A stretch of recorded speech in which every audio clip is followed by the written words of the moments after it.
Secrétariat à la Défense. Section du planning spécial du cabinet du Reichsführer. 20 mai 1997, 18h15. Note interne numéro 0038 74 61, classé confidentiel défense.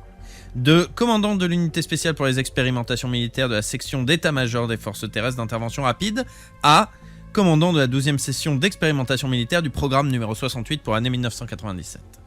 Un piratage a frappé le centre principal de traitement des données numérisées du gouvernement de la République au cours des dernières heures pour la nuit du 12 mai. Des recherches sont en cours pour établir si d'autres intrusions se sont produites par la suite. Nous sommes en train de procéder à l'identification du ou des pirates, du son ou de leur objectif, ainsi qu'à l'établissement d'une liste détaillée des informations dérobées ou endommagées. Toutefois, étant donné le haut degré de sophistication technique de ce coup de force, un certain temps pourra s'écouler avant que nous ne soyons en mesure d'établir une liste exhaustive des dégâts. Sur la foi du rapport interne partiel selon lequel les dommages auraient pu s'étendre jusqu'aux informations relatives au programme numéro 68, le secrétariat à la défense, section du planning spécial du cabinet du Reichsführer, ainsi que l'unité spéciale pour les expérimentations militaires de la section d'état-major des forces terrestres d'intervention rapide ont été conférés sur la nécessité de retarder l'exécution de la prochaine session. Néanmoins, compte tenu de l'état d'avancement des préparatifs, sachant que rien de cette faille de sécurité n'a semble-t-il fuité pour l'instant dans la population, l'exécution de la 12e session est maintenue à la date prévue. En ce qui concerne les dates des sessions suivantes, et notamment une éventuelle modification du plan Guadalcanal, il est décidé de procéder immédiatement aux études nécessaires. En tout état de cause, une vigilance accrue est de mise dans l'organisation et l'administration de la session dont vous avez la charge. Le piratage informatique du dit centre étant classé confidentiel défense, il convient de prendre toutes les mesures qui s'imposent. Quand le bus approchait de Takamatsu, le chef-lieu du département, les faubourgs verdoyants laissèrent enfin place à un paysage plus urbain. Des néons multicolores, des phares de voitures venant en sens inverse, quelques fenêtres encore éclairées dans les bâtiments des bureaux. Des cadres en costume cravate ou en tailleur bavardaient devant les gargotes alignées au long de la rue, attendant sans doute que passe un taxi. Sur les parkings propres des Super-Est, des jeunes étaient assis par terre, l'air harassé, une cigarette au bec. Pied à terre au passage clouté, un ouvrier entre deux âges attendait sur son vélo que le feu passe au vert. La nuit devait garder quelques traces de fraîcheur en ce mois de mai, car l'homme portait un blouson usé jusqu'à la corde. Mais lui aussi, à l'instar du reste, disparut en un instant du paysage, pour ainsi dire effacé par le ronflement grave du moteur du bus. Nanahara Shuya, garçon 15 de la classe de 3e B du collège municipal de Shiroiwa, département de Kagawa, jeta un œil sur la pendule digitale au-dessus du chauffeur à la seconde même où l'heure passait à 8h57. Il regarda un moment le paysage défiler derrière le profil de son copain, Kininobu Yoshitoki, garçon numéro 7, assis à sa gauche. Depuis tout à l'heure, ce dernier n'arrêtait pas de tripoter son sac sur le siège près de la fenêtre. Puis Shuya étendit sa jambe droite dans le couloir central pour se dégourdir les orteils dans ses baskets Pro-Keds. Cette marque si commune par le passé ne se trouvait plus facilement. La toile était déchirée au niveau du talon droit, les fils rompus dépassaient comme la moustache d'un chat. Marque américaine, fabriquée en Colombie. Et en cette année 1997, on ne manquait pourtant de rien en République de Grande Asie. On croulait même sous une pléthore de marchandises de toutes sortes, pour peu qu'on ne cherche pas à s'en procurer d'importation. Enfin, cela n'avait rien d'étonnant, depuis le début de la politique d'isolationnisme instaurée par le gouvernement. Depuis surtout que les États-Unis d'Amérique, ou plutôt l'Empire américain, comme disaient les manuels scolaires et les autorités, étaient officiellement qualifiés de nation hostile. De sa place, située quelque peu vers l'arrière, Shuya embrassait d'un seul coup d'œil presque tout l'autocar. Sous la lumière du néon blafard du plafond, ses 41 condisciples, les mêmes depuis 2 ans, bavardaient toujours avec entrain. Ils avaient quitté le collège de Shiroiwa depuis moins d'1 heure. Quand l'administration leur avait annoncé que la première nuit de leur voyage de fin d'année se passerait sur la route, dans le bus, ils l'avaient eu plutôt mauvaise. Les commentaires étaient allés de bon train, c'est tout ce qu'ils ont trouvé pour économiser une nuit d'hôtel, ils nous prennent pour des paras. Mais le temps que l'autocar arrive au grand port de Seto et file sur la voie rapide en direction de Kyushu, leur destination, tout le monde finirait sans doute par se calmer. Pour l'instant, les élèves qui parlaient le plus fort à l'avant, autour du professeur, M. Hayashida, étaient des filles. Yukie Utsumi, fille numéro 2, une des chefs de classe, plutôt mignonne avec ses couettes, et Haruka Tanizawa, fille numéro 12, immense et sportive. Toutes deux faisaient partie du club de volley. Avec elle encore Izumi Kanai, fille numéro 5, la fille du conseiller municipal du genre BCBG. Satomi Noda, fille numéro 17, une bûcheuse assez séduisante avec ses lunettes ovales, l'air froid et distant qu'elle se donnait lui allait plutôt bien, il faut l'avouer. Ainsi que Shisato Matsui, fille numéro 19, une fille sage qui ne se faisait jamais remarquer, ainsi que quelques autres. Un groupe de bonnes copines, tout ce qu'il y a de plus conventionnel, pensa Shuya. Les filles, il faut toujours que ça forme des clans, mais bon, dans la 3e B du collège de Shiroiwa, on ne pouvait pas dire que le phénomène était si marqué. Pouvait-on même appeler ça un groupe dans leur cas? S'il en existait un dans la classe, c'était plutôt celui de Mitsuko Soma, fille numéro 11, autour de laquelle gravitaient des nanas du genre racaille et que Shuya ne pouvait pas voir de sa place. Hirono Shimizu, fille numéro 10, et Yoshimi Hayagi, fille numéro 21, sans doute assise avec Mitsuko. Au premier rang, juste derrière le chauffeur, là où le siège était surélevé par rapport aux autres, 2 têtes dépassaient. Celle de Kazuhiko Yamamoto et de Sakura Ogawa, garçon numéro 21 et fille numéro 4, le couple le plus solide de la classe. Leurs têtes étaient secouées de soubresauts, ces tourtereaux étaient d'une telle candeur qu'ils devaient glousser pour une bêtise. Un peu moins loin de Shuya, le dos d'un uniforme de taille XXL débordait dans le couloir. C'était Yoshio Akamatsu, le plus gros garçon de 3e B. Un timide, sans volonté, souvent brimé par certains éléments perturbateurs. Pour l'heure, son grand corps était plié en deux au-dessus d'une Game Boy qu'il maniait consciencieusement. De l'autre côté du couloir se trouvait Tatsumichi Oki, garçon numéro 4, du club de handball, Kazushi Niida, garçon numéro 16, du club de foot, et Tadakatsu Atagami, garçon numéro 18, du club de baseball. Il faut croire que nos 3 champions ont décidé de se coller ensemble pendant le voyage, pensa Shuya, qui lui aussi avait été sportif auparavant. On l'avait même sélectionné pour le championnat benjamin de baseball. On l'appelait le génie du shortstop. Il était alors pote avec Tadakatsu, même si tous deux ne se fréquentaient plus guère désormais. À cause de l'incident qui l'avait forcé à arrêter le baseball, bien entendu, mais sans doute aussi parce qu'il avait commencé à s'intéresser d'un peu trop près à certaines activités considérées comme subversives, telles la guitare électrique. La mère de Tadakatsu était plutôt à cheval sur ces choses-là.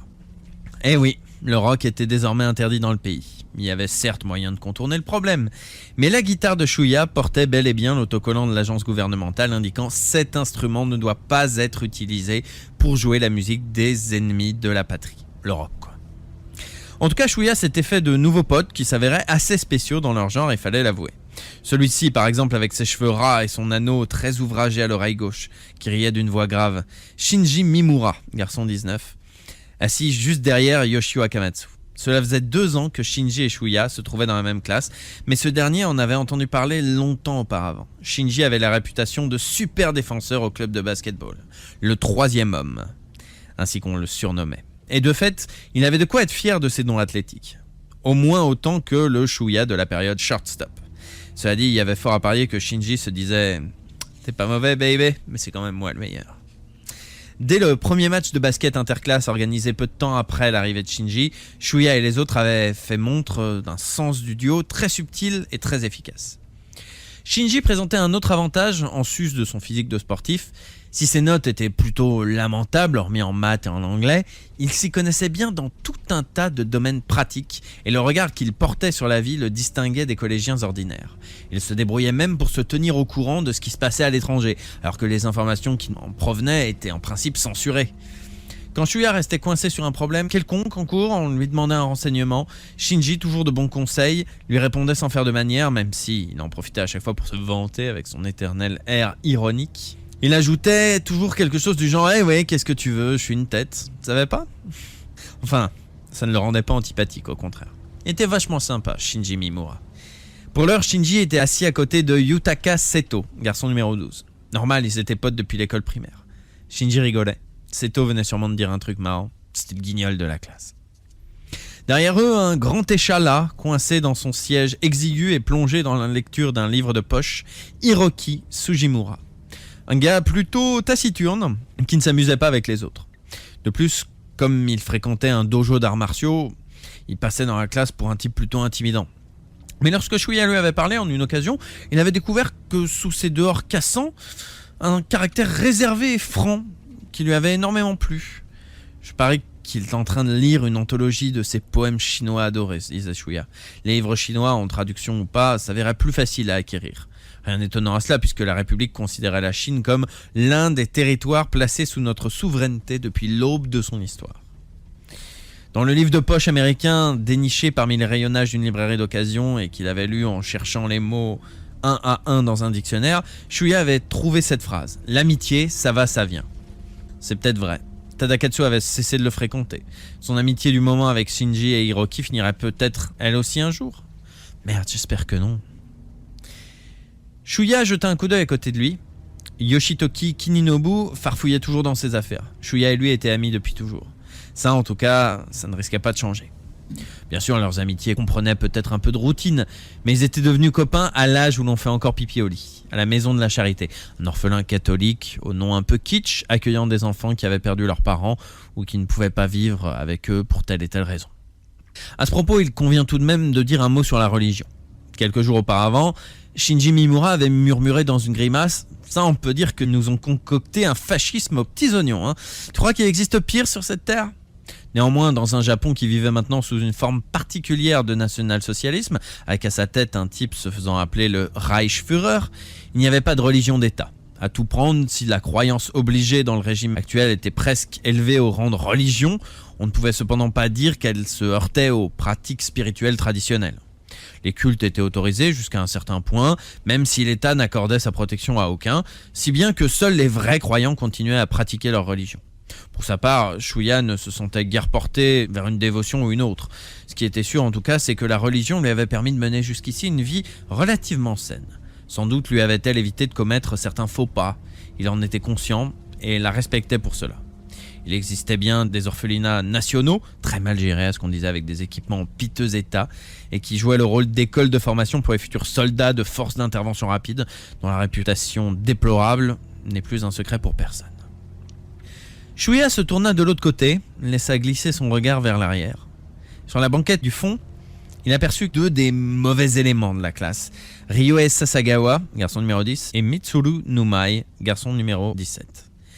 De sa place, on ne voyait pas directement le visage de Kazuo Kiriyama, garçon numéro 6, mais entre deux dossiers du côté droit, on pouvait deviner sa chevelure caractéristique, cheveux plaqués en arrière, fixés au gel et longs sur la nuque.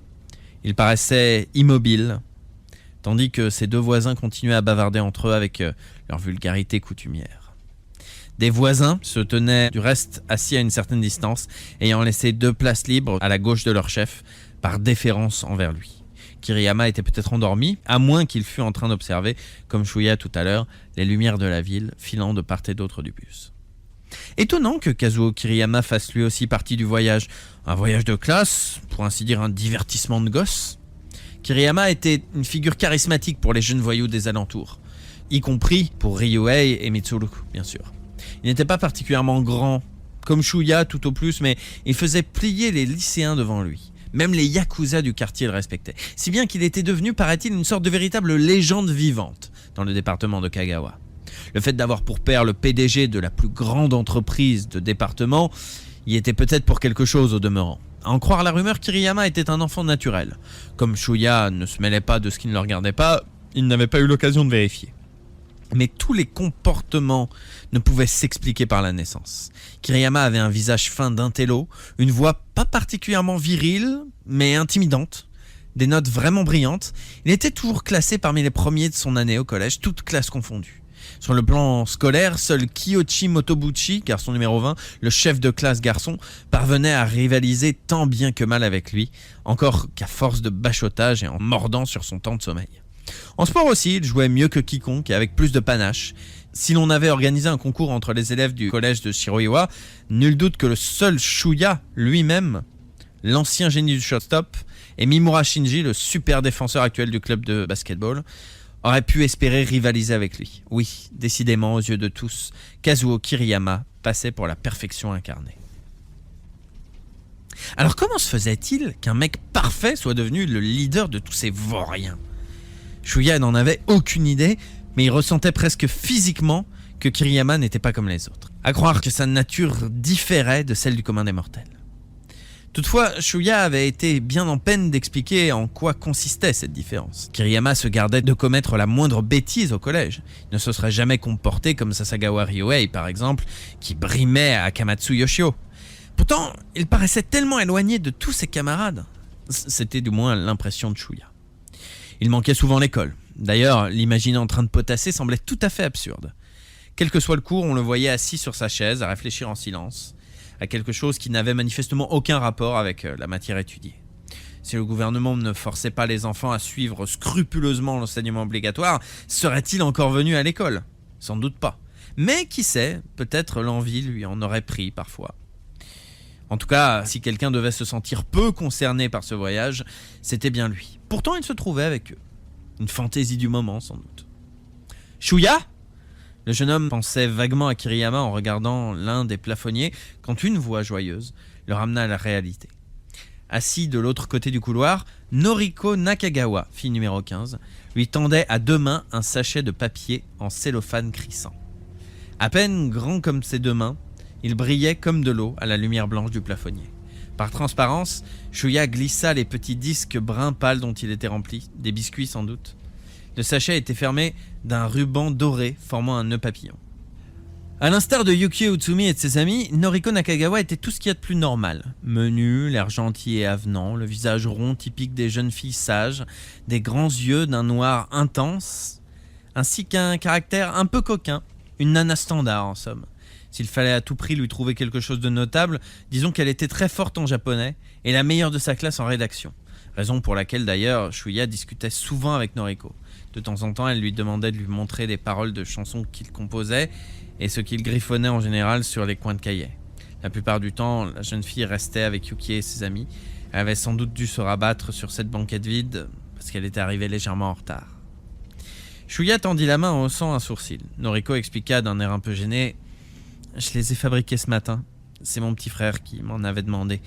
J'en ai fait un peu trop, il faut les manger vite sinon ils seront moins bons. Alors si ça vous dit, Nobu-san et toi ?» Nobu-san, le surnom de Yoshitoki Kininobu. Yoshitoki était un garçon tout à fait avenant avec des grands yeux sincères, mais il montrait parfois un côté bizarrement timoré, une trop grande compréhension des vanités de la vie, comme une philosophie de vieux. Un type bien, cela dit. Son surnom, faussement respectueux et quelque peu décalé par rapport à son âge, puisqu'il s'agissait d'une formule de politesse plutôt réservée aux adultes, correspondait assez bien à sa personnalité profonde. C'est un reflet fidèle de la façon dont tous le percevaient. Les filles ne l'appelaient pas directement ainsi, elles se contentaient d'employer le sobriquet en son absence. Hormis Noriko, qui interpellait souvent les garçons par leur surnom sans réfléchir. Mais cela ne froissait personne ni ne mettait quelconque malaise, il faut bien le dire. Car si une fille donnait une impression douce et suave en toutes circonstances, c'était bien elle. Shuya, lui, l'ex-génie du shortstop, n'avait jamais eu de vrai surnom depuis. On lui avait bien attribué une sorte de nom de code, mais il sonnait comme une marque de cigarette, si bien que personne ne l'utilisait pour le héler. Comme le troisième homme, dont on qualifie parfois Mimura Shinji, finalement, et Shuya venait encore d'en avoir la preuve, Noriko était la seule fille de la classe à l'appeler par son prénom. Yoshitoki tendit l'oreille et s'empressa de répondre, comme si Noriko s'était adressée à lui plutôt qu'à Shuya. « C'est vrai, je peux. Merci. Ça doit être bon si c'est toi qui les as faits. » Plus rapide que Shuya, Yoshitoki tendit la main, rafla le sac, défit prestement le ruban doré et prit un gâteau. « Oh là là, mais c'est super bon !» Shuya ne put s'empêcher de rire en entendant Yoshitoki débiter à Noriko une série de compliments au-dessus de sa tête. Quand même, il manquait pas de culot. Depuis qu'il avait remarqué la jeune fille assise de l'autre côté du couloir, il n'était pas dans son état normal. Il n'arrêtait pas de lui jeter des regards furtifs, de bomber la poitrine, de se forcer à se tenir bien droit. Un bon et demi plus tôt, pendant les vacances de printemps, Yoshitoki s'était confié à Shuya. Ils étaient allés pêcher la perche noire sur le lac réservoir qui fournissait leur ville en eau, quand tout d'un coup... « Écoute Shuya, tu sais, j'ai le béguin pour quelqu'un. »« Ah bon ? Et qui ça ?»« Nakagawa. Une de celles qui est dans notre classe ? » ?»« Ouais. » « Mais laquelle des deux ? Yuka ? Eh oh, je suis pas comme toi moi, les grosses c'est pas mon truc. » »« Disons qu'un peu de tenue quand même. Tu insinues que Kazumi est grosse ? Juste un peu potelée, c'est tout. Bon d'accord, désolé, mais c'est Noriko Nakagawa qui m'intéresse. » »« Ah ouais, le fait est que je la trouve sympa. »« Ah ouais, t'as tapé dans l'œil toi aussi ? » »« Eh, t'énerve pas !» L'attitude de Yoshitoki avait beau ne pas présenter la moindre équivoque, Noriko ne paraissait pas avoir remarqué quoi que ce soit.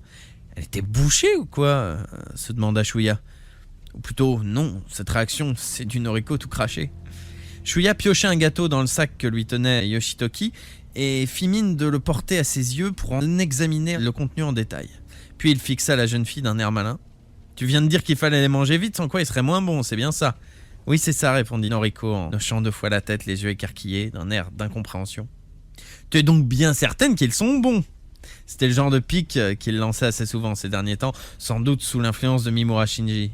En général, ses victimes ne s'en formalisaient pas. D'ailleurs, Noriko lui répondit avec une mine épanouie de bonheur. Oui, tout à fait certaine. Shuya, intervint encore Yoshitoki. Moi je te dis qu'ils sont bons, tu peux me croire, n'est-ce pas Noriko? Merci, tu es gentil Nobu-san, répondit la fille avec un sourire.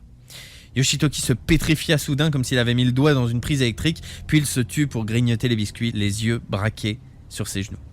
Un sourire en coin gagna Shuya. Le gâteau emplit sa bouche et son palais de doux arômes sucrés. C'est bon. Merci, répondit Noriko avec entrain. Est-ce que je me fais des idées, se dit Shuya, ou ce merci n'avait pas tout à fait la même inflexion que pour Yoshitoki? On dirait bien. Et puis cet air sérieux qu'elle a en me regardant porter le gâteau à mes lèvres. S'agit-il bien des restes de ce qu'elle a préparé pour son petit frère? Elle ne les aurait pas plutôt apportés spécialement pour les donner à quelqu'un?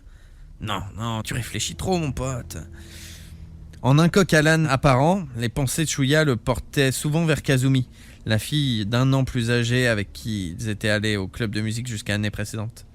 Par principe, au cours des activités des clubs scolaires de la République de Grande Asie, on n'avait pas le droit de travailler sur des chansons rock. Néanmoins, quand monsieur Miyata, le professeur responsable du club, s'absentait, les membres en jouaient souvent entre eux, histoire de passer le temps. Le club de musique attirait ce genre de gens. Kazumi Shintani, la seule fille à jouer du saxophone, avait un son qui laissait les mecs loin derrière. Elle était grande, autant que Shuya, qui faisait 1m70, et légèrement potelée, mais avec sa mèche de cheveux artistiquement décoiffée sur le côté, son allure générale un peu blasée, adulte, elle était vraiment grisante, le sax alto dans les mains. Quand Shuya la regardait, les battements de son cœur s'accéléraient sans qu'il s'en rende compte. Elle lui avait même appris des accords difficiles à la guitare. Moi aussi, j'en jouais un peu avant de commencer le sax. Depuis, Shuya s'est exercé jour et nuit sur sa gratte. En cours d'année de 4e, il était déjà le meilleur guitariste du club. Tout ça parce qu'il voulait impressionner Kazumi, lui faire écouter son jeu. Un soir, dans la salle de musique, où un coup de chance inespéré leur avait permis de se retrouver tous les deux après la classe, il lui avait interprété Summertime Blues avec les paroles. Kazumi l'avait félicité. « Super, Shuya, tu es terrible !» Ce jour-là, Shuya avait acheté pour la première fois de sa vie une canette de bière et porté un toast à la chance. Comme il l'avait trouvée bonne, cette bière. Mais 3 jours plus tard, lorsqu'il lui avait confessé clairement ses sentiments, elle lui avait répondu non moins clairement. « Désolé, mais je suis avec quelqu'un, tu sais. » Elle était d'ailleurs partie avec ce quelqu'un à la fin de sa 3e année, dans un lycée proposant une section musique. Ce qui ramena Shuya à ses vacances de printemps et à cette partie de pêche sur le lac réservoir. « Dis-moi, t'es toujours amoureux de cet élève plus âgé que toi ?» avait demandé Yoshitoki après avoir parlé de Noriko. « Ouais, je l'aime » avait répondu Shuya. « Je crois que je l'aimerais jusqu'à ma mort. » « Mais réfléchis un peu » avait lancé Yoshitoki, l'air désarçonné. « Elle t'a dit qu'elle était déjà avec quelqu'un, non ?» Shuya avait projeté de toutes ses forces le leurre argenté du bout de sa canne en balançant le bras de haut en bas comme on lance une batte de baseball en concluant « Et alors, qu'est-ce que tu veux? Je suis comme ça, moi !» Shuya a repris le sachet de biscuits des mains de son ami. Yoshitoki gardait toujours la tête baissée. « Si tu te goinfres trop, Noriko ne pourra même pas en goûter. »« Ah oui, pardon. » Shuya rendit le sac à la jeune fille. « Tiens, excuse-nous. »« Non, ça va pour moi. Servez-vous autant que vous voulez. »« Ah bon ? Moi, je trouve ça un peu gênant par rapport aux autres de manger tout ça tout seul. » C'est alors que Shuya aperçut pour la première fois l'élève assis derrière Noriko, Shogo Kawada. Sa large carrure engoncée dans l'uniforme de collégien, il restait les yeux clos, les bras croisés, la tête inclinée contre la vitre. Sans doute dormait-il. Avec ses cheveux coupés en brosse très courte, presque rasés, on aurait dit un moine. Le début de barbe qui bleuissait ses mâchoires évoquait plutôt à l'inverse un tenancier de boui-boui dans une fête foraine. Bah dis donc, drôle de collégien, s'était dit tout le monde en voyant débarquer ce mec le premier jour. Il n'est pas un peu vieux pour rentrer en 3e ? Mais quelqu'un avait fourni une explication convaincante, entendue ça ou là. La composition de la classe B était la même depuis la 4e, sauf Shogo Kawada, arrivé de la ville de Kobe au mois d'avril. Dans son établissement d'origine, il avait manqué 6 mois de cours l'année précédente pour cause de maladie ou de blessures graves. Il n'avait pas l'air d'un type qui tombe facilement malade pourtant, ce qui l'avait obligé à redoubler. Shogo était donc plus âgé d'1 an que ses camarades de classe. Ainsi allait la rumeur et Shuya s'était bien gardé de vérifier directement auprès de Kawada. De fait, Kawada avait mauvaise réputation. Dans son collège précédent, il aurait été un voyou échappant à tout contrôle, cloué à l'hosto pendant 6 mois à cause d'une blessure reçue au cours d'une bagarre, ce dont semble attester son corps couvert de cicatrices. Sans parler de la balafre assez longue qui lui barrait le sourcil gauche. Shuya avait remarqué avec un frisson au moment de se changer avec les autres pendant le cours de gym des traces de même nature sur les bras et dans le dos de son nouveau camarade. Mais à part ça, même lui devait admettre que Kawada était super bien foutu, modelé comme un boxeur poids moyen. Pourtant, sur la partie inférieure de son épaule gauche s'alignaient 2 marques indubitablement rondes, comme s'il avait encaissé des coups de fusil, ce qui semblait tout de même difficile à croire. Chaque fois qu'on faisait état de telle ou telle rumeur sur son compte, quelqu'un ne manquait pas de chuchoter « Un jour ce sera l'affrontement entre lui et Kiriyama ». L'explication était simple. Peu de temps après l'arrivée de Kawada dans la classe, Ryuhei Sasagawa, un taré désireux de jouer les caïds, avait paraît-il osé lui chercher noise. D'après ce qu'il disait, car Shuya l'avait appris de quelqu'un d'autre.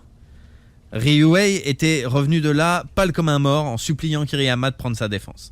Mais celui-ci s'était contenté de lui jeter un coup d'œil indifférent sans mot dire. La situation critique qui conduirait irrémédiablement au combat entre lui et Kawada avait donc été évitée jusque-là. Ils s'ignoraient mutuellement. La paix régnait sur la classe de 3e B et tout allait pour le mieux dans le meilleur des mondes. Néanmoins, compte tenu non seulement de la différence d'âge mais aussi de quelques rumeurs inquiétantes, les autres élèves de la classe restaient plutôt distants vis-à-vis du nouvel arrivant. Shuya, pour sa part, n'aimait pas juger les gens sur des on-dit. Il faut mieux croire ses yeux que le bouche à oreille, comme dit le proverbe. Et Roupi demanda-t-il à Noriko en indiquant Kawada d'un mouvement de menton. Oui, répond-elle après un coup d'œil rapide à Kawada. Je me suis dit qu'il valait mieux le laisser dormir. Bah, de toute façon, les durs, ça n'aime pas les biscuits, hein. Noriko étouffa un rire. Shuya allait se fendre d'un sourire quand résonna un « non merci » caverneux. Shuya tourna aussitôt la tête vers Kawada. La voix ne lui était pas familière, mais qui pouvait avoir parlé sinon lui? Malgré ses yeux fermés, il ne dormait pas. Shuya se rendit compte que c'était presque la première fois qu'il entendait cette voix, alors que Kawada se trouvait dans leur classe depuis maintenant plus d'un mois. De nouveau, Noriko regarda brièvement leur camarade avant de revenir vers Shuya. Haussant les épaules d'un air fataliste, ce dernier enfourna un nouveau biscuit. Il pensait continuer à bavarder tranquillement avec Noriko et Yoshitoki quand il remarqua quelque chose d'étrange. Il n'était pas loin de 10 heures. L'ambiance de l'autocar ne paraissait pas normale. Yoshitoki dormait paisiblement à sa gauche, respirant avec régularité. Le tronc de Shinji Mimura, débordant de son siège au couloir, était mou comme celui d'un mollusque. Noriko Nakagawa avait fermé les yeux elle aussi. Personne ne parlait. Le bus entier semblait dormir à point fermé. Bien sûr, c'était une heure idéale pour mettre au dodo les collégiens sages, mais on vient à peine de partir pour notre voyage de fin d'année tant attendu. C'est trop tôt pour s'endormir. Allez, chantons un peu par exemple. Ce bus est certainement équipé d'un système de karaoké, non? À la réflexion, Shuya se sentit lui-même assailli par une irrépressible envie de dormir. Il tenta de tourner la tête pour regarder autour de lui, puis, dodelinant du chef, se laissa tomber de tout son poids sur son fauteuil. Son regard flottait à la dérive. Tout au bout, à l'avant de l'espace exigu, on distinguait un rétroviseur intérieur noyé dans les ténèbres et reflétant le torse infiniment rapetissé du chauffeur. Or, le visage de l'homme était couvert d'une sorte de masque. Un tuyau semblait s'en étirer vers le bas, une bande étroite enserrait sa tête par-dessus les oreilles. Qu'est-ce que ça voulait dire? À part le tuyau, ça ressemblait assez à un masque à oxygène, de ceux qu'on trouve dans les avions. Un problème de dépressurisation dans le bus? Mesdames, messieurs, votre attention s'il vous plaît. Pour cause d'avarie du moteur, notre autocar va devoir effectuer un atterrissage d'urgence. Veuillez attacher votre ceinture de sécurité et mettre votre masque à oxygène en suivant les indications données par les hôtesses. C'était quoi cette blague? Ayant perçu sur sa droite un grattement sec, Shuya fit un effort énorme pour tourner la tête de ce côté. Il se sentait lourd et ralenti comme s'il nageait dans du gel transparent. Shogo Kawada, à demi redressé sur son siège, essayait d'ouvrir la fenêtre. Mais châssis rouillé ou serrure cassée, la vitre paraissait coincée. Kawada la frappa de son poing gauche. « Eh mais il veut casser la fenêtre, pourquoi donc ?» Mais le verre résista. Kawada tenta une nouvelle fois de donner un coup, puis sa main retomba, inerte. Son corps avachi s'enfonça dans son siège. Shuya crut vaguement entendre la voix grave de tout à l'heure jeter « Les salauds !» Puis lui aussi s'effondra dans le sommeil. À la même heure, ou à peu près, dans la ville de Shiroiwa, les familles des élèves recevaient la visite d'hommes déposés par des grosses berlines noires. Bien qu'intrigués par ces arrivées nocturnes inhabituelles, Les parents les accueillaient à l'entrée de la maison familiale, avant de se figer devant les documents officiels revêtus de l'emblème couleur pêche, les armes officielles du gouvernement que les hommes leur présentaient. La plupart des parents, hochant la tête sans mot dire, se contentaient de revoir mentalement en accéléré l'image d'un enfant qui ne reviendrait sans doute jamais.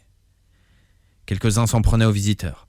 Un coup de matraque électrique savait alors endormir leur résistance ou, pour les moins chanceux, quelques balles de pistolet mitrailleur bien senties les envoyaient ad patres quelques heures à peine avant leur chère tête brune. Depuis longtemps déjà, l'autocar à bord duquel se trouvaient les élèves de la classe de 3e B du collège municipal de Shiroiwa avait quitté la longue file des autres bus se dirigeant au sud pour revenir en arrière vers la ville de Takamatsu. Le chauffeur avait pris la direction du quartier populaire, puis, après avoir roulé un moment dans les ruelles, avait doucement arrêté le moteur. Sans ôter le masque à oxygène qui meurtrisait son menton fuyant, le quadragénaire aux cheveux poivre et sel s'était retourné pour jeter sur les élèves de la classe de 3e B un regard chargé de compassion et de pitié. Mais son expression s'était durcie de nouveau dès qu'il avait reconnu les hommes qui se tenaient dehors derrière le pare-brise. Après avoir effectué le salut réglementaire de la République, ce geste un peu étrange, main levée, il avait actionné l'ouverture de la porte en regardant au loin, pendant que le cortège d'hommes en uniforme de combat et masque à gaz montait jusqu'au dernier. Par-delà le béton couleur d'os de l'appontement, une mer d'encre s'étendait sous la pleine lune. Le bateau destiné à emmener les joueurs remuait faiblement dans ses amarres. Reste 42.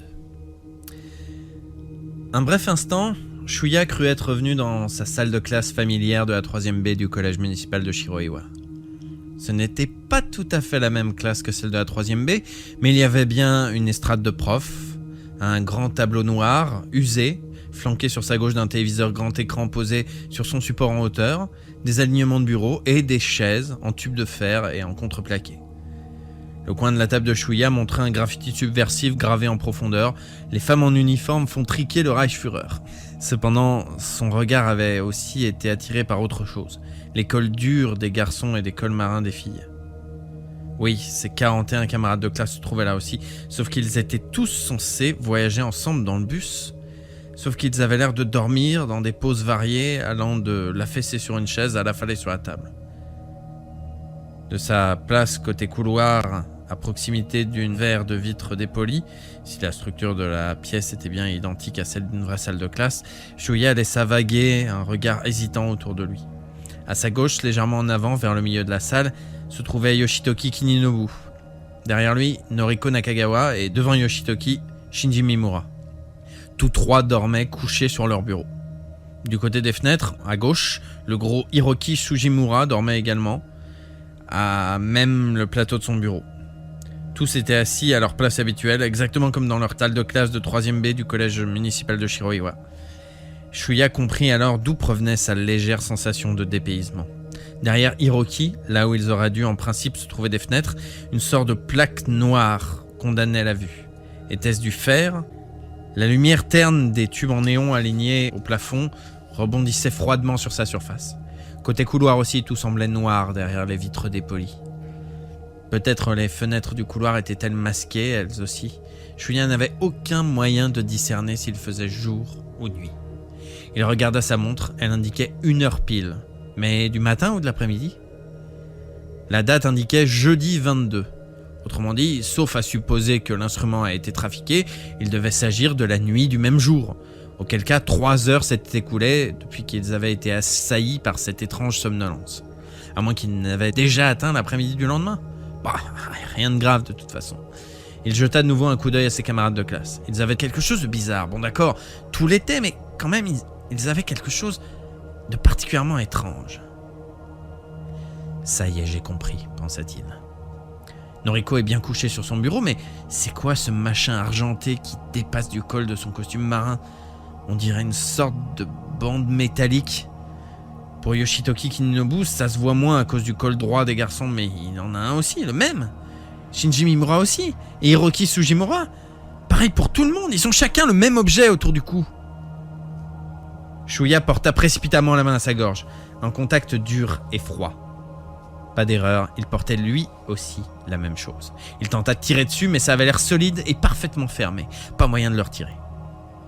À peine eut-il vérifié la présence de l'objet que le jeune homme eut l'impression d'étouffer. Un collier! C'est un collier! Merde, mais on n'est pas des clébards! Après avoir tripoté un moment son collier, Shuya finit par se résigner. Voyons voir. Mais... Et le voyage de fin d'année dans tout ça?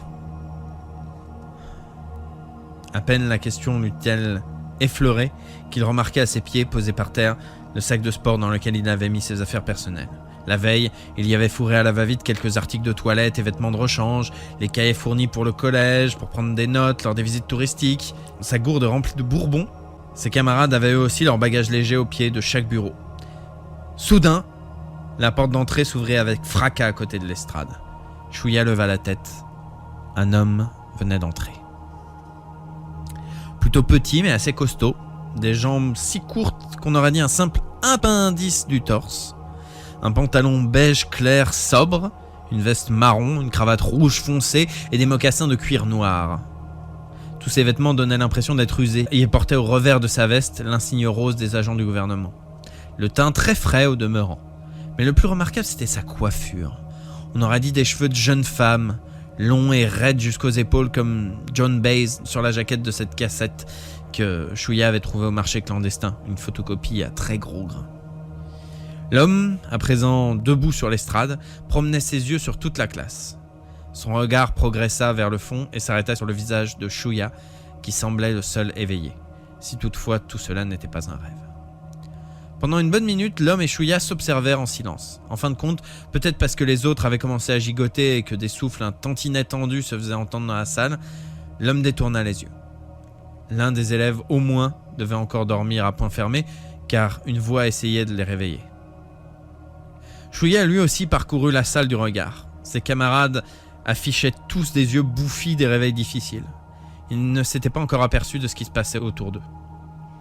Yoshitoki Kinnobu se retourna et croisa le regard de Shuya, qui lui montra le collier du doigt, en affichant son geste d'une mimique intriguée. Yoshitoki se tâta le cou en affichant un visage effaré, puis essaya sans doute d'envoyer à Shuya un message quelconque. Il secoua plusieurs fois la tête avant de se retourner vers l'estrade. Noriko Nakagawa questionnait elle aussi Shuya du regard, mais comment lui répondre sinon par un haussement d'épaules perplexe. Quand tout le monde fut enfin réveillé, l'homme prononça ses premiers mots d'une voix extrêmement joviale. « Bonjour tout le monde! Avez-vous bien dormi au moins ?» Un silence général glacé lui répondit. Même Yutaka Seto et Yuka Nakagawa, pour ainsi dire les pitres féminins et masculins du service, ne paraissaient pas d'humeur à trouver la moindre réplique. Reste 42. Chapitre 2. Bon, poursuivit d'un air toujours aussi hilar le type aux cheveux longs campé sur l'estrade. Eh bien mes petits choux, permettez-moi de me présenter. Kimpatsu Sakamoshi, je suis votre nouveau professeur principal. Enchanté. Se retournant vers le tableau noir, il écrivit verticalement son nom à la craie en gros caractères. Sakamochi Kimpatsu. Tu parles d'un nom à la con, pensa Shuya. Avant que ce soit un pseudonyme, ça ne m'étonnerait pas plus que ça. Yukie Utsumi était la chef de classe pour les filles, se leva tout d'un coup de sa place, située dans les premiers rangs. « Excusez-moi, mais on ne comprend pas très bien. » Tous les regards se fixèrent sur elle. Avec ses deux tresses bien sages, Yuki avait l'air un peu tendue, mais elle était néanmoins parvenue à parler d'une voix claire et assurée. Elle a dû se faire un film dans sa tête, estima Shuya. J'imaginais qu'on a eu un accident de bus ou un truc de genre et qu'on est tous tombés dans les pommes. « Qu'est-il arrivé? Nous étions dans le bus pour le voyage de fin d'année, non, tout le monde ?» poursuivit-elle en se retournant pour chercher du soutien auprès du reste de la classe. Sa question déclencha un brouhaha général. « On est où? Tu dormais toi aussi? Quelle heure il est maintenant? Ah non, on dormait tous? J'ai pas de montre. Tu te rappelles être descendu du bus pour venir ici, toi? Et c'est qui ce vieux d'abord? Non, je me souviens de rien. C'est quoi cette histoire? Ça fout la frousse !» Constatant que Sakamoshi les écoutait sans rien dire, Shuya se retourna pour évaluer les réactions de ses camarades. Manifestement, il n'était pas le seul à se tenir en retrait de l'énervement général et à préférer garder le silence. Le premier à attirer son attention fut Kazuo Kiriyama, dont le bureau se trouvait au dernier rang de la rangée du milieu. D'un regard calme mais concentré, il observait sans se laisser distraire l'homme campé sur l'estrade. Ses acolytes étaient tout près, Ryo Sasagawa, Mitsuru Numai, Hiroshi Koronaga, garçon numéro 9. Et Sho Tsurioka, garçon numéro 14, l'avait hélé nerveusement en espérant qu'il réagisse, mais malgré cela, il restait imperturbable. Au deuxième rang, côté fenêtre, loin de Hirono Shimizu et de Yoshimiya Hagi, les dernières filles du gang, se trouvait Mitsuko Soma, leur chef. À part ses 2 copines, aucune autre fille de la classe, ni aucun garçon d'ailleurs, ne voulait lui adresser la parole. Quant à Hirono et Yoshimi, elles se trouvaient côte à gauche de Shuya et semblaient parler. Mitsuko, les bras croisés dans son uniforme marin, regardait fixement le prof avec l'air légèrement dégoûté que son visage d'ange arborait. Derrière elle, Hiroki Sugimura était en train de parler avec son voisin Tadakatsu Atagami. Shuya repéra enfin Shogo Kawada à l'avant-dernier rang du côté fenêtre. Lui aussi restait les yeux braqués sans rien dire sur Sakamochi. Ayant peut-être senti que Shuya l'observait, il sortit de sa poche un chewing-gum et commença à mâcher, le regard toujours fixe. Seule la ligne de ses maxillaires s'activait. Quand Shuya reprit sa position face au tableau noir, il remarqua que, comme dans le bus, Noriko Nakagawa s'était tournée vers lui et guettait un regard de sa part. Ses grands yeux noirs papillonnaient d'effroi. Shuya jeta un coup d'œil à Yoshitoki, assis devant elle, mais ce dernier parlait à son voisin, Shinji Mimura. Revenant sur Noriko, Shuya hocha la tête pour tenter de la réconforter. Les grands yeux noirs semblèrent alors trouver quelque soulagement à ce geste. « Allons, un peu de silence, tout le monde !» coupa Sakamochi en frappant dans ses mains. Le tohu-bohu s'éteint sur le champ. « Je vais tout vous expliquer. Je vous ai invité ici pour une bonne raison. » Il se tut avant de lancer. « Aujourd'hui, mes petits amis, vous allez vous amuser à vous entretuer. » Cette fois, on aurait entendu une mouche voler. Tout le monde était figé dans sa posture du moment comme sur une photo. Tout le monde à exception de Kawada, remarqua Shuya. Lui, il se contentait de mâcher son chewing-gum. Ses traits n'avaient marqué aucune émotion, hormis un vague sourire amer qui avait affleuré fugitivement sur son regard. En effet, reprit Sakamochi, avec le même ton de jovialité exagérée, « J'ai le grand plaisir de vous annoncer que votre classe a été choisie pour participer au programme !» Quelqu'un poussa un bref gémissement.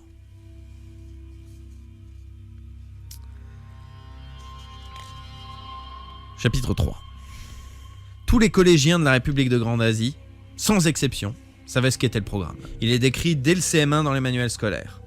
Un extrait de l'encyclopédie de la Grande Asie en donne une idée plus précise. Programme non masculin. Depuis 1947, situation de combat exécutée à des fins de défense nationale par les forces terrestres d'intervention rapide de notre nation. Nom officiel, expérimentation militaire du programme numéro 68. Chaque année, 50 classes de 3e, 47 classes jusqu'en 1949, choisies au hasard parmi l'ensemble des collèges du pays, y participent. Le déroulement de l'expérience est très simple en lui-même. Laisser se battre entre eux les élèves d'une classe jusqu'à ce qu'il ne reste qu'un seul survivant, l'objectif étant de recueillir diverses données statistiques sur le temps mis par le champion à exterminer le reste de la classe. Le programme constitue à ce titre un élément essentiel de notre souveraineté nationale et de la politique de défense de notre pays. Le survivant de chaque classe, appelé le ou la championne, gagne le droit de vivre aux frais de l'État jusqu'à sa mort, ainsi qu'un autographe authentique de la main de sa grandeur le Reichsführer en personne. Le 317e Reichsführer prononça le fameux discours d'avril pour condamner les agitations fomentées par de dangereux extrémistes qui tentèrent d'empêcher la mise en place du programme lors de ses premières éditions. L'un des manuels scolaires officiels de 5e donne un extrait de ce discours d'avril, le voici. « Mes chers compatriotes, qui ne cessaient d'avancer sur la voie de la révolution et du progrès !» 2 minutes d'exclamation fracassante. « Mesdames et messieurs, chers camarades !» 1 minute d'applaudissements. « Il existe encore dans le monde, hélas, un nid d'impérialistes éhontés qui tentent de perturber l'ordre de notre République. Ils n'ont de cesse de tromper et d'exploiter les peuples qui feraient mieux de s'aligner sur nos principes. Ils continuent à leur laver le cerveau afin de les manipuler à leur guise. » Pleurs et cris d'indignation. Ces impérialistes, des complots en coups de griffe et de ruses en morsure, nous guettent, nous épient, dans le but ignoble d'envahir le territoire de notre République et d'exterminer notre peuple, nous qui sommes la nation la plus avancée au monde, née de la Révolution, cri de colère unanime. C'est pourquoi, chers camarades, l'expérimentation du programme numéro 68 est indispensable pour la sécurité de notre pays. Certes, je ne peux m'empêcher moi-même de pleurer des larmes de sang devant la mort de milliers d'existences fauchées dans la pleine fraîcheur de leurs 15 ans. Mais la vie de ces jeunes apparaît comme le prix à payer pour assurer l'indépendance de notre peuple, de notre pays, aux blonds épis de riz. Leur sang versé et leur corps déchiqueté viendront sans aucun doute enrichir la terre de notre belle patrie, héritée des dieux par nos pères et qu'ils ont protégée jusqu'à aujourd'hui. Leur sacrifice leur assurera la joie de vivre à jamais d'une vie rayonnante dans nos cœurs. Applaudissements, 1 minute d'ovation. Vous le savez bien, notre République a fait le choix de ne pas recourir à un système de conscription pour assurer sa défense. Les forces d'intervention rapide de l'armée de terre et de l'air, comme celles de la marine, ne sont constituées que de jeunes recrues dévoués au service de l'avenir national et qui brûlent d'une passion armée et de courage envers la révolution et la construction de la patrie. Ces volontaires s'exposent ainsi nuit et jour au danger pour la défense de notre pays. Le programme, mes chers compatriotes, mes frères, représente donc la seule forme de recrutement citoyen pour la défense nationale. Les méthodes de recrutement des forces d'intervention rapide étaient connues de tous. On voyait souvent devant les gares des vieux fonctionnaires aborder des jeunes avec leur formule habituelle. « Dis donc, fils, ça te dirait pas de manger un bol de porc frit ?» Une formule qui était presque devenue leur devise. Pour sa part, Chouya avait déjà entendu parler du programme avant même d'entrer en CM1. Quand son père et sa mère étaient morts dans un accident de voiture, personne de leur famille n'avait voulu s'occuper de lui. Le fait est que ses parents avaient un temps milité dans des groupes d'opposition, n'avaient sans doute pas été étrangers à ce rejet. C'est grâce à l'entremise d'un ami de son père que Chouya avait pu être accueilli à la maison de la charité où Yoshitoki Kininobu habitait déjà.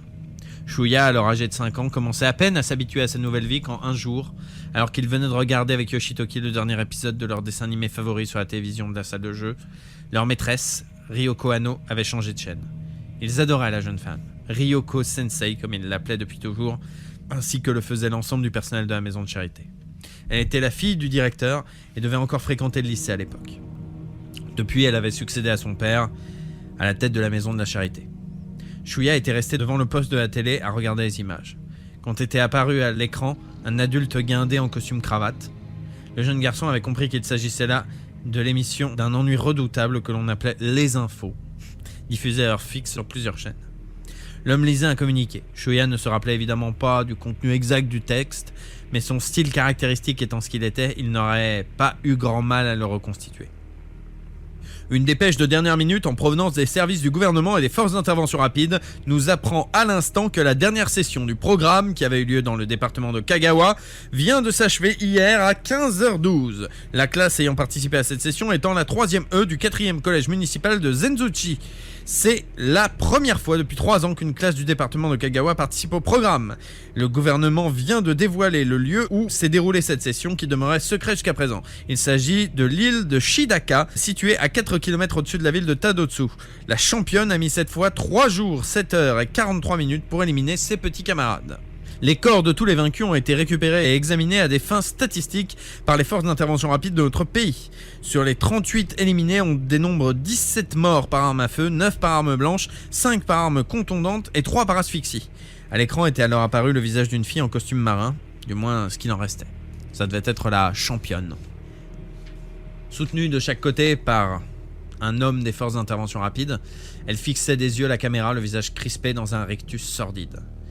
Sur sa tempe droite, à moitié cachée par les mèches de cheveux hirsutes, on devinait un caillot gluant rouge sombre. Chouya n'avait jamais oublié ces images, en particulier le sourire hystérique de ses lèvres grimaçantes, même si à l'époque, il n'en avait pas compris le sens.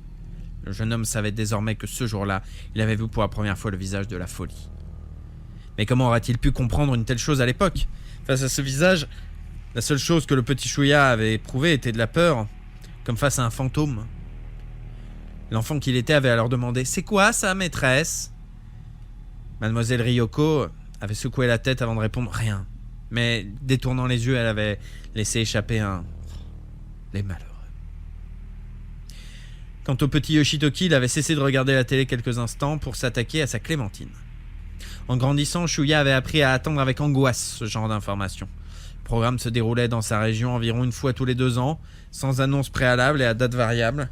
La mort visitait ainsi chaque année 50 classes de 3e dans tout le pays. Si on comptait 40 élèves en moyenne par classe, c'était 2000 élèves, plus exactement 1950 jeunes de 15 ans, qui se retrouvaient massacrés chaque année. Qui plus est, ils n'étaient pas simplement exécutés, mais contraints à s'entretuer entre camarades, entre amis. Ils se battaient pour remporter l'unique fauteuil disponible pour leur tour. Oui, le jeu de chaise musicale le plus atroce qu'on ait jamais inventé. Comment s'opposer au programme ? Impossible. En République de Grande Asie, il était impossible de contester les décisions du gouvernement. Chouya avait alors commencé à se moquer de ce qui pouvait bien lui arriver, sentiment que devait partager la majorité des futurs élèves du 3e du pays. Bon, d'accord, le seul système de recrutement pour la défense nationale de notre pays, notre belle patrie aux beaux épis de riz, d'accord, mais Combien y a-t-il de collèges chez nous? Malgré la baisse de la natalité, les risques de devenir un élu restaient tout de même inférieurs à 1 pour 800. Dans le département de Kagawa, les élus se résumaient à une classe tous les 2 ans au maximum, guère plus que le taux de mortalité par accident de la route. D'ailleurs moi, je n'ai jamais eu de pot au loto et à tous ces jeux de hasard. Même à la loterie de fin d'année au centre commercial, je n'ai jamais rien gagné d'autre qu'un sac de mouchoirs en papier. Alors je vais pas me rendre malade en me faisant du mouron sous prétexte que ça risque de tomber sur ma classe, non? Allez vous faire foutre, bande de nazes. Toutefois, de temps en temps, quelqu'un, le plus souvent une fille, se mettait à pleurer. Un de mes cousins est mort à cause du programme. Dans ces moments-là, une peur atroce s'emparait de Shuya. Et au-delà de la peur, la colère. De quel droit pouvait-on faire pleurer une fille aussi mignonne? Après quoi, au bout de quelques temps, la fille en question retrouvait le sourire et Shuya finissait par oublier crainte et révolte. Ne lui restait qu'un vague sentiment de défiance et d'inanité générale face à tout ce qui pouvait venir du gouvernement. C'était comme ça. Voilà tout. Et puis au final, il s'était retrouvé lui-même en 3e. De façon surprenante, la peur n'était pas plus présente qu'auparavant. Ni lui ni aucun de ses camarades de 3e B ne pensaient vraiment que leur classe pouvait être choisie. Ça n'arrivait qu'aux autres. Conviction qu'ils n'avaient pu chasser. Du moins, jusqu'à aujourd'hui. Ce n'est pas possible! Quelqu'un se releva en faisant racler sa chaise. Shuya se retourna. La voix venait de derrière la place de Hiroki Shijimura. C'était Kiyoshi Motobushi, le chef de classe pour les garçons. Sa figure pâle, voire livide, contrastait avec ses lunettes à monture d'argent. Il ressemblait à la sérigraphie d'Andy Warhol présente dans les manuels de beaux-arts comme exemple d'art décadent de l'Empire américain. Peut-être en cet instant, quelques élèves s'imaginaient que Kiyoshi trouverait des arguments convaincants. Tu es des amis avec qui on s'entendait parfaitement jusqu'à hier? Impossible, jamais de la vie, ça doit être une erreur ou un malentendu. Kiyoshi, tu es le chef de la classe, explique notre point de vue à ce ringard. Mais il n'y avait rien à tirer de l'argumentaire que Kiyoshi a choisi de mettre en avant d'une voix tremblotante, encore plus nerveuse que d'habitude. Mon père est le directeur des services de l'environnement à la préfecture. Ma classe n'a pas pu être désignée pour participer au programme. C'est impossible. Le gars sur l'estrade, Sakamoshi, secoua légèrement la tête en faisant balancer ses longs cheveux. Avec un sourire sarcastique, il répondit d'une voix pâteuse. Monsieur Motobushi, si je m'abuse. La notion d'égalité ne vous est pas étrangère, j'espère, non? Alors écoutez, mes chers enfants, tous les hommes naissent égaux. Vous l'ignoriez donc? Aucun haut fonctionnaire ne peut prétendre à des faveurs par rapport à un citoyen normal. Et ce qui vaut pour les parents vaut aussi pour les enfants. Évidemment, chacun de vous est né avec sa condition propre. Oui, il y a des riches, il y a des pauvres, je suis bien d'accord avec vous. Mais cette situation établie a priori contre laquelle l'individu ne peut rien, n'influence en rien les valeurs de vos existences. C'est par vous-même que vous devez découvrir cette valeur. Voilà pourquoi, monsieur Motobushi, je vous prierai de ne plus vous considérer comme dépositaire d'un quelconque privilège. Compris? Ces dernières paroles avaient été beuglées si fort qu'elles parurent ratatiner Kiyoshi sur sa chaise. Sakamoshi conserva un instant le délégué de classe dans son collimateur avant de retrouver son sourire et son ton suave. Dès demain matin sera diffusée la nouvelle de la sélection de votre classe au programme de cette année. Bien entendu, des détails tels que le lieu de déroulement de cette session du programme demeureront secrets jusqu'à la fin de l'expérience. Mais ne vous inquiétez pas, votre papa et votre maman sont d'ores et déjà au courant. Tout le monde restait incrédule. Comment peut-on nous demander de nous prêter un pareil carnage? C'est impossible, voyons, comment décimer nos amis? Oh là là, j'ai l'impression que vous avez du mal à avaler la réalité, hein? Sakamoshi se gratta la tête, l'air embarrassé. Puis il se retourna à l'improviste vers la porte d'entrée. « Eh oh, entrez !» À son appel, la porte coulissante s'ouvrit à nouveau dans un grand bruit. 3 hommes en tenue de camouflage, bottes de combat et casques en métal aux armes de la pêche entrèrent brutalement dans la salle. Des soldats appartenant aux forces d'intervention rapide, cela ne faisait aucun doute. Le fusil d'assaut à l'épaule et à la ceinture un étui de cuir d'où dépassait la crosse du pistolet automatique. Le premier des 3, très grand, avait un sourire niais plaqué sur le visage. Ses cheveux présentaient une ondulation naturelle assez étrange. Le second était un type de taille moyenne au visage poupin. Le troisième et dernier avait un air un peu efféminé. Il paraissait éclipsé par la présence des 2 autres. À eux 3, ils portaient une sorte de grand sac de couchage noir en vinyle épais.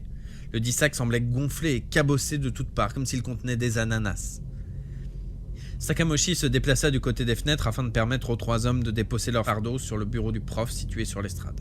Le sac, bien plus long que la largeur du meuble dépassait des deux côtés. Le contenu semblait lourd mais mou, car les parties en porte-à-faux, surtout celles situées du côté de la fenêtre, ployaient vers le bas. Permettez-moi de vous présenter mes assistants pour votre programme, Monsieur Tahara, Monsieur Kondo et Monsieur Nomura. Allez-y, montrez donc à nos chers élèves ce qu'il y a dans le sac. L'homme répondant au nom de Tahara, celui au sourire niais, attrapa la fermeture à glissière du sac et la tira fermement. Mon Dieu, quelle horreur! La glissière n'était pas encore complètement ouverte qu'une des élèves du premier rang poussa un cri, immédiatement suivi par plusieurs autres qui formaient une sorte de chorale. Car du sac sortait une chose informe, barbouillée d'un liquide rougeâtre. Des chaises et des tables furent bousculées, assorties d'une voix hurlant « Mais qu'est-ce que c'est ?» Le cœur des vierges ne tarda pas à s'amplifier. Shuya avala sa salive. Dans le sac à moitié ouvert, on reconnaissait sans aucun doute possible Monsieur Masaru Hayashida, le professeur principal de la classe de 3e B. Enfin, plus exactement, l'ancien professeur principal. On pouvait effectivement comprendre pourquoi Sakamoshi s'était présenté comme le nouveau. Le précédent n'avait plus les moyens d'assurer ses fonctions. Le costume bleu-gris bon marché de Monsieur Hayashida était trempé de sang. De ses lunettes à large monture noire qui lui avaient valu le sobriquet de libellule, il ne restait que la moitié gauche. Ce qui n'était pas très étonnant puisque de toute manière, la tête elle-même avait perdu sa moitié droite. Derrière le seul verre correcteur restant, un œil rouge évoquant une bille dressait vers le plafond son regard atone. Le reste du crâne se résumait en un amas de cheveux agglutinés par une sorte de gelée grise, de la cervelle très vraisemblablement. Le bras gauche, comme un ressort comprimé dans un endroit exigu, avait jailli du sac pour pendre désormais derrière le bureau, avec la montre au bout du bras, devant le nez des élèves du premier rang. Ceux-ci auraient même pu vérifier que la trotteuse fonctionnait toujours. Du calme, un peu de silence tout le monde, cette classe est bien dissipée, sale gosse. Sakamoshi eut beau frapper dans ses mains et appeler au calme, il ne parvint pas à faire taire les cris d'effroi des filles. Le deuxième soldat, celui au visage poupin, sans doute le dénommé Kondo, dégaina alors son revolver. Shuya s'imagina qu'il allait tirer un coup en l'air pour rétablir le silence, mais ce n'est pas ce qu'il se passa. D'une main, le militaire empoigna le grand sac noir où reposait le cadavre de Monsieur Hayashida, qu'il tira pour le faire tomber du bureau. Puis il souleva le corps de telle façon que la tête du prof mort, tournée vers le haut, vienne presque à la hauteur de son propre visage. Dans cette position, on pouvait le prendre pour un héros de film de science-fiction ringard se débattant contre un phasme géant. Il tira alors 2 balles dans la demi-tête de Monsieur Hayashida. Ce qui en restait vola en 1000 morceaux.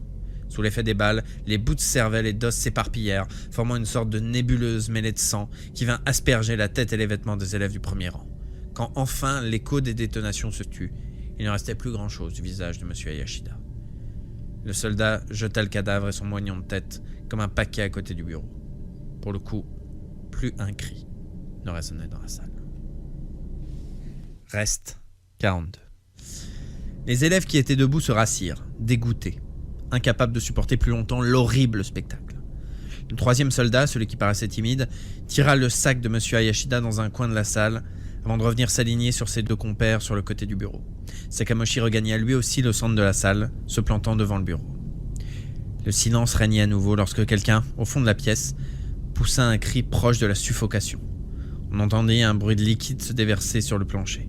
L'odeur vint rapidement confirmer aux élèves que quelqu'un venait de vomir son repas de la veille. Monsieur Hayashida a eu, disons, quelques difficultés à accepter le bien fondé du choix de votre classe pour le programme, reprit Sakamoshi d'une voix tranquille en se passant la main dans les cheveux. Je dois dire que cette sélection l'a pris quelque peu au dépourvu. Plus personne ne pipait mot. Chacun venait enfin d'admettre que ce qu'ils venaient de voir, ce qui s'était produit depuis leur perte de conscience, était réel. Ce n'avait rien d'une erreur ou d'une plaisanterie. Ils allaient bel et bien devoir s'entretuer. Shuya essayait tant bien que mal de faire fonctionner son cerveau. Tous ces événements invraisemblables l'avaient plongé dans la confusion. Pourtant, le choc brutal ressenti à la vue du cadavre atroce de Monsieur Hayashida, ainsi que le spectacle écœurant dans lequel ce corps venait de jouer le rôle vedette, l'avait parfaitement réveillé. Il fallait se sortir de cette situation à tout prix. Mais comment ? En tout cas, ça ne serait possible qu'avec Yoshitoki. Et aussi Mimura. Et Sujimura. Il faut qu'on se rassemble pour discuter, pensa-t-il. D'ailleurs, comment se déroule le programme concrètement parlant ? Le public n'avait en effet accès à aucune information détaillée sur la tenue des expériences.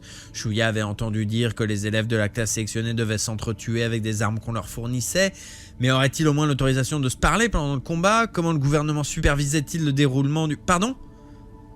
Une voix interrompit les pensées de Shuya, qui leva la tête en ouvrant les yeux. Yoshitoki Kininobu s'était levé à moitié. Il regardait Sakamoshi d'un air indécis, comme s'il hésitait à prendre la parole pour de bon. Le mot qu'il avait prononcé semblait vraiment lui avoir échappé contre sa volonté. La tension monta en flèche dans le corps de Shuya. « Yoshitoki, surtout, ne dis rien de maladroit !»« Oui, jeune homme, que puis-je pour vous ?» Un large sourire barrait le visage de Sakamoshi. Yoshitoki parla comme un automate. « Je n'ai pas de parents, moi. Alors, qui avez-vous prévenu ?»« Ah oui, répondit Sakamoshi en hochant la tête. Oui, j'ai entendu dire qu'il y avait parmi vous un élève vivant dans un foyer d'aide sociale. Monsieur Nanahara, c'est bien ça? Le rapport confidentiel vous concernant fait état d'une fâcheuse tendance aux pensées subversives et je crois bien... Nanahara, c'est moi! Coupa Shuya d'une voix proche du cri. Sakamoshi lui jeta un coup d'œil rapide avant de revenir sur Yoshitoki. Toujours aussi hésitant, celui-ci s'était vite retourné vers Shuya. « Oh oui, pardon, je suis désolé, c'est vrai, vous êtes deux dans cette situation. Monsieur Kininobu, c'est bien ça? Mais ne vous faites pas de soucis, ni l'un ni l'autre, j'ai bien prévenu la directrice de votre établissement. Une très belle femme, d'ailleurs. » Sakamoshi semblait insinuer qu'il avait vu mademoiselle Ryoko seule à seule. Le sourire très fanfaron avec lequel il avait ponctué sa phrase laissait une impression désagréable. Espèce de salaud! Qu'est-ce que t'as fait à Madame Ryoko? Grommela Shuya à voix basse, le visage déformé par l'émotion. Eh oui, reprit Sakamoshi sans avoir entendu les paroles de Shuya. Malheureusement, elle a réagi comme Monsieur Hayashida, voyez-vous, ce qui m'a obligé à la rendre un peu plus docile. Vous voyez ce que je veux dire, Nanahara? Non? Eh bien, pour la convaincre, disons que je l'ai violentée. Oh, mais soyez sans crainte, elle est encore en vie, je vous rassure. Shuya fut saisi d'une colère noire, mais avant qu'il ait pu dire un mot, Yoshitoki s'écriait « Salaud, je vais te faire la peau !» Il s'était levé. Son expression avait changé du tout au tout. Il ne se dévoilait ainsi qu'en de très rares occasions, lorsqu'il éprouvait une colère absolue. En temps normal, Yoshitoki se montrait toujours souriant et doux, et de fait, pour tous ceux qui ne le connaissaient pas d'une façon aussi intime que Shuya, il était dur d'imaginer que quoi que ce soit fasse sortir Yoshitoki de ses gonds. À vrai dire, même Shuya, qui avait vécu avec lui tant d'années, n'avait vu son ami que 2 fois dans cet état. La première, c'est quand Eddie, le chien de la maison de la charité, s'était fait percuter par une voiture. Yoshitoki était alors en CM1. L'accident s'était produit devant le portail de l'établissement. Le conducteur avait essayé de repartir comme si de rien n'était, mais Yoshitoki, qui venait d'assister à l'accident, s'était mis à lui courir après pour le rattraper.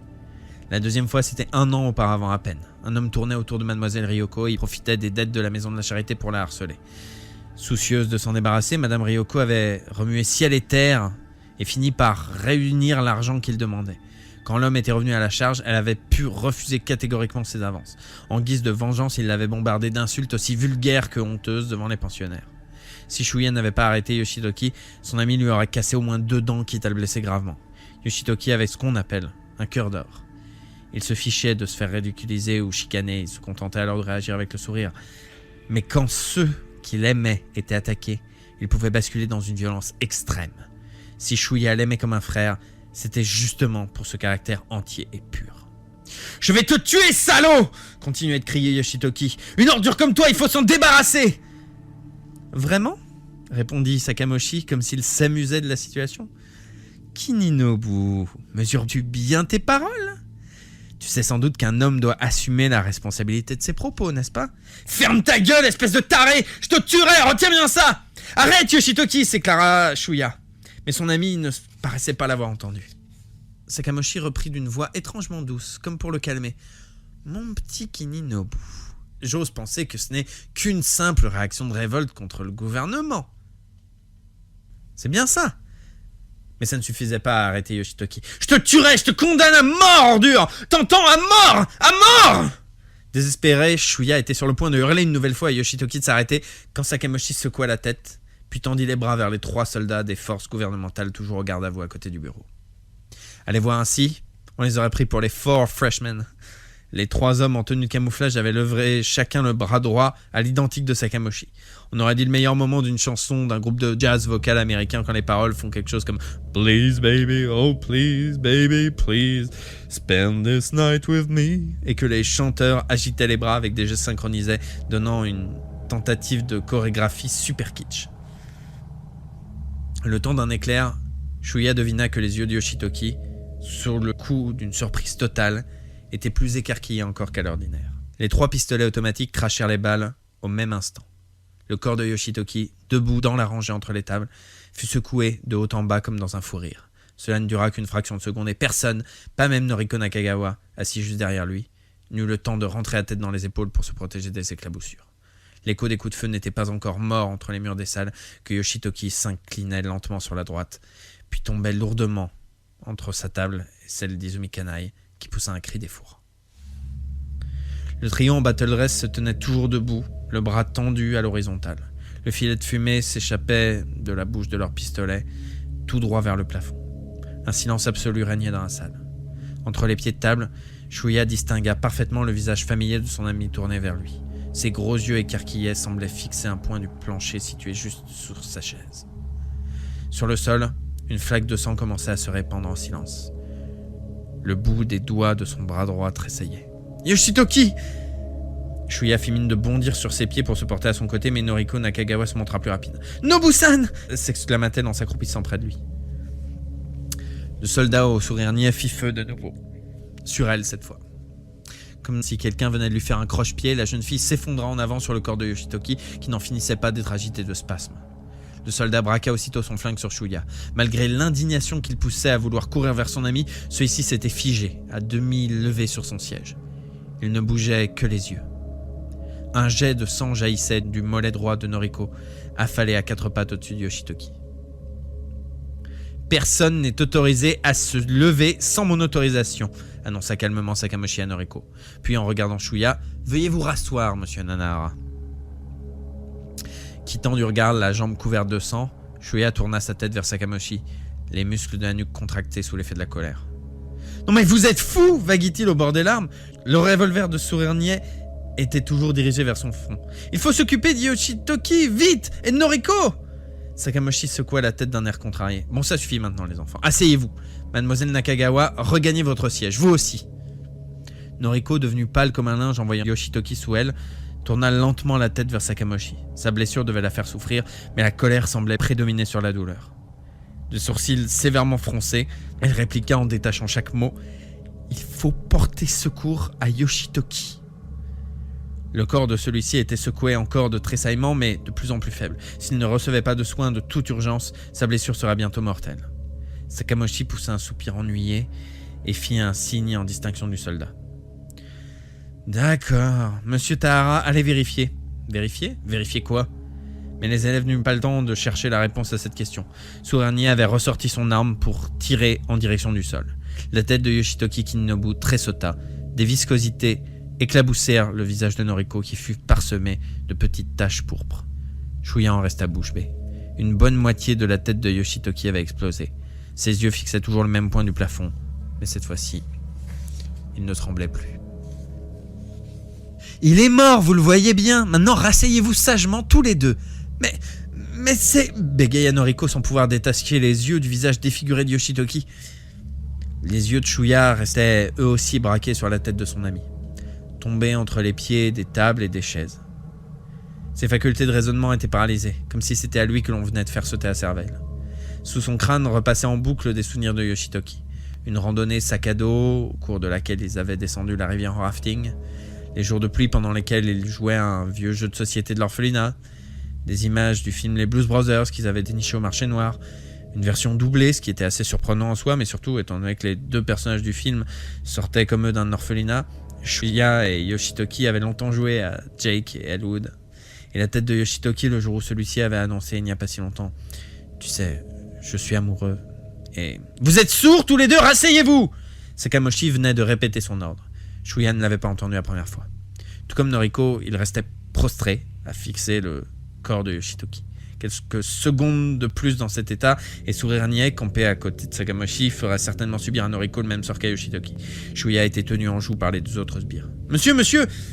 Par chance, une voix très posée, ou plus exactement, décontractée, troubla le silence, permettant à Shuya de reprendre ses esprits avant qu'il ne soit trop tard. Au lieu d'obéir enfin à l'injonction de Sakamoshi, il se retourna vers le son de sa voix. Shinji Mimura, assis à la table située immédiatement devant la place vide de Yoshitoki, avait le bras levé. Noriko s'était elle aussi tournée dans sa direction. Voyons, vous êtes monsieur Mimura, je présume. Oui, qu'y a-t-il? Shunji baissa le bras. Mademoiselle Nakagawa est blessée, puis-je l'aider à revenir à sa place, monsieur? Le ton était tout à fait habituel, comme si la situation ne sortait en rien de la simple routine scolaire. Une manœuvre bien dans la manière du troisième homme. Sakamoshi haussa un sourcil, mais approuva de la tête. Bon, allez-y, faites comme vous voulez, je n'ai pas de temps à perdre. Shinji se leva de son siège pour s'approcher de Noriko. Dans le même temps, il sortit de sa poche un mouchoir propre et bien plié. S'accroupissant entre Noriko et le cadavre de Yoshitoki, il essuya le visage de la jeune fille qui se laissa faire sans un geste. « Allez Nakagawa, on se lève » intima-t-il à voix haute en la saisissant sous l'aisselle pour l'aider à se redresser. L'espace d'une fraction de seconde, Shinji se retrouva de dos par rapport à Sakamoshi et face à Shuya.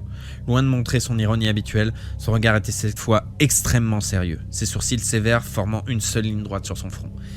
Il adressa alors une sorte de signe à Shuya, levant d'abord le menton avant de presser vers le bas sa main gauche demeurée libre, comme pour aplatir quelque chose. Shuya n'avait pas compris le sens de son geste et dut répéter sa mimique. Shuya, toujours bouche bée, comprit enfin que Shinji lui recommandait de recouvrer son sang-froid.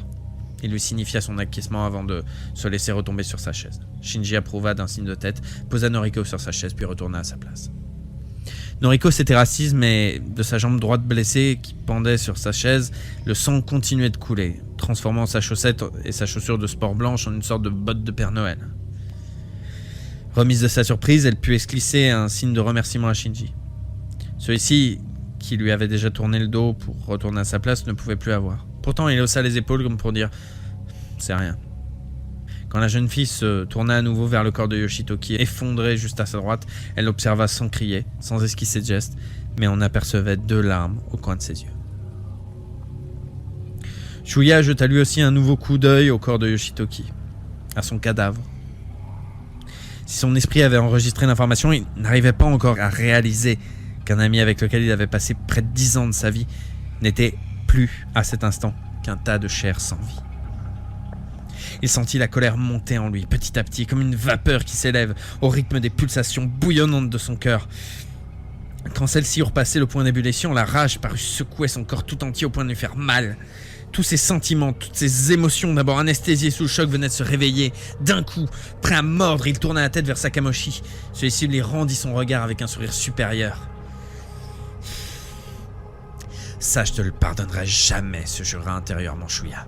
Sur ma vie, je promets de te déchiqueter la gueule. » Encore quelques crans supplémentaires et il exploserait, vociférant exactement comme l'avait fait Yoshitoki. La coupe était pleine, elle allait être débordée pour de bon, quand il réussit à se rappeler l'avertissement de Shinji Mimura. Si je perds la tête maintenant, je subirai le même sort que Yoshitoki, c'est sûr. J'y gagnerai quoi? Et puis Noriko Nakagawa, cette fille dont Yoshitoki est amoureux. Si je meurs maintenant, que deviendra-t-elle blessée comme elle est?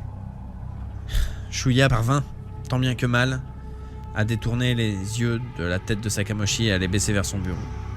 Cela lui avait été extrêmement difficile et il avait dû mettre tout son sang-froid.